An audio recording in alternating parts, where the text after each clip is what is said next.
ನಾವೀಗ ನೋಡ್ತಾ ಇದ್ವಿ ಎಷ್ಟರ ಮಟ್ಟಿಗೆ ಈಗ ಗೌಡ್ರನ್ನ ಬಿಟ್ಟು ಅಂದರೆ ಒಕ್ಕಲಿಗ ಮತಗಳನ್ನು ಬಿಟ್ಟು ರಾಜಕಾರಣ ಮಾಡಲಿಕ್ಕೆ ಸಾಧ್ಯನ ಮೈಸೂರಿನಲ್ಲೂ ಕೂಡ ಯಾವ್ಯಾವ ರೀತಿಯ ತಂತ್ರಗಾರಿಕೆಯನ್ನು ಹೆಣಿತಾ ಇದೆ ಕಾಂಗ್ರೆಸ್, ಅದರ ಬಗ್ಗೆ ಒಂದಷ್ಟು ವಿವರಗಳನ್ನು ನೋಡಿದ್ವಿ.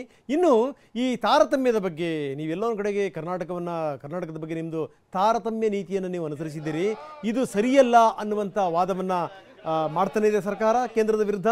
ಇನ್ನು ಅನುದಾನ ತಾರತಮ್ಯ ಮತ್ತು ಕನಿಷ್ಠ ಬೆಂಬಲ ಬೆಲೆಗೆ ಶಾಸನ ರೂಪಿಸಬೇಕು ಅಂತ ವಿಧಾನಸಭೆಯಲ್ಲಿ ನಿರ್ಣಯವನ್ನು ಮಂಡಿಸಲಾಯಿತು.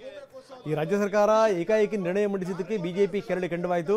ನೀವು ನಿರ್ಣಯ ಮಂಡಿಸಿ ಸರಿ, ಆದರೆ ಅದೇನಾದರೂ ಅಜೆಂಡಾದಲ್ಲಿ ಇತ್ತಾ ಅಂತ ಅಶೋಕ್ ಪ್ರಶ್ನೆ ಮಾಡಿದರು. ಸದನದ ಬಾವಿಗಿಳಿದು ಬಿಜೆಪಿ ನಾಯಕರು ಪ್ರತಿಭಟನೆಯನ್ನು ಕೂಡ ಮಾಡಿದರು. ಏಕಾಏಕಿ ಕಳ್ಳರ ರೀತಿಯಲ್ಲಿ ಕೇಂದ್ರ ಸರ್ಕಾರದ ವಿರುದ್ಧ ನಿರ್ಣಯ ಮಂಡಿಸಿದಿರಲ್ಲ, ಇದು ಸರಿನಾ ಅಂತ ಅಶೋಕ್ ಕೇಳಿದರು. ಇನ್ನು ಇದಕ್ಕೆ ಸಂಬಂಧಪಟ್ಟಂಗೆ ಬಿಜೆಪಿ ರಾಜ್ಯಾಧ್ಯಕ್ಷ BY ವಿಜೇಂದ್ರ ಹೇಳಿದ್ದಾರೆ, ಅಂದರೆ ನೀವೇನೇನು ಮಾಡ್ತೀರಿ ಮಾಡಿ, ಎಲ್ಲ ವಿವರಗಳನ್ನು ಎತ್ಕೊಂಡು ನಾವು ರಾಜ್ಯಪಾಲರಿಗೆ ನಾವು ದೂರು ಕೊಡ್ತೀವಿ ಅಂತ ವಿಜೇಂದ್ರ ಹೇಳಿದ್ದಾರೆ.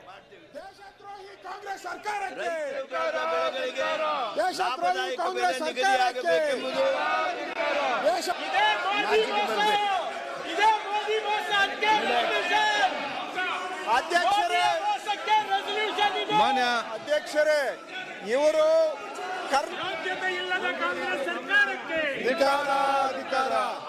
ಪ್ರಸ್ತಾವನೆ ಮಂಡಿಸಲಾಯಿತು.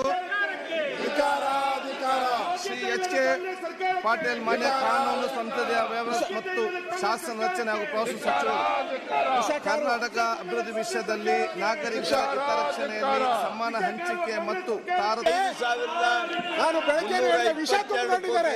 ಈ ಸರ್ಕಾರ ವಿಷ ತುಂಬಿರೋ ಸರ್ಕಾರ, ವಿಷ ತುಂಬಿರೋ ಸರ್ಕಾರ ಇದು. ಕೇಂದ್ರ ಸರ್ಕಾರ ಮೇಲೆ ಪದೇ ಪದೇ ಗೂಬೆ ಕೂಸುವಂತ ಕೆಲಸವನ್ನು ಮಾಡ್ತಾ ಇದ್ದಾರೆ.